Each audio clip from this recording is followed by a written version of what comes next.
प्रकृति में सेहत के कई खजाने छिपे हैं और उन्हीं में से एक है मोरिंगा। भारत में इसे सहजन कहते हैं और दुनिया भर में मिरेकल ट्री।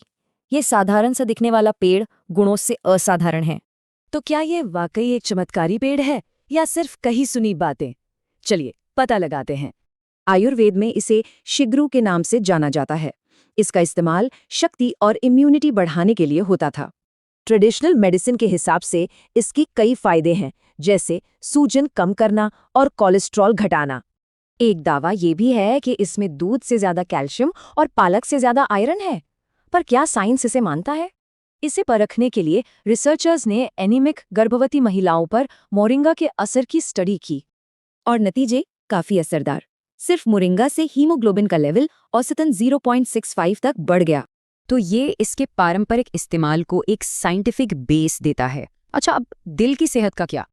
जानवरों पर हुई स्टडीज में मोरिंगा के पॉलीफेनॉल्स ने बैड कोलेस्ट्रॉल और ट्राइग्लिसराइड्स को काफी कम किया। माना ये भी जाता है कि ये ब्लड शुगर को भी बैलेंस करता है। तो चलिए डायबिटीज और इन्फ्लेमेशन से इसका कनेक्शन देखते हैं। देखिए, मॉडर्न साइंस के हिसाब से डायबिटीज में शरीर के अंदर सूजन और ऑक्सीडेटिव स्ट्रेस बढ़ जाता है। अब मोरिंगा यहाँ काम आता है। प्री क्लिनिकल मॉडल्स दिखाते हैं कि ये सूजन बढ़ाने वाले मार्कर को कम कर सकता है। ये TNF अल्फा और इंटरल्यूकिन 6 जैसे मार्कर के लेवल को घटाता है और सेल्यूलर लेवल पर सूजन से लड़ता है। तो इतने सारे फायदे हैं, पर इसे इस्तेमाल कैसे करें? मोरिंगा के इस्तेमाल के कई तरीके हैं। इसकी फलियों को तो आमतौर पर सब्जी के तौर पर पकाया जाता है। पत्तियों को सूप या चटनी में यूज कर सकते हैं या फिर सुखाकर पाउडर बना सकते हैं।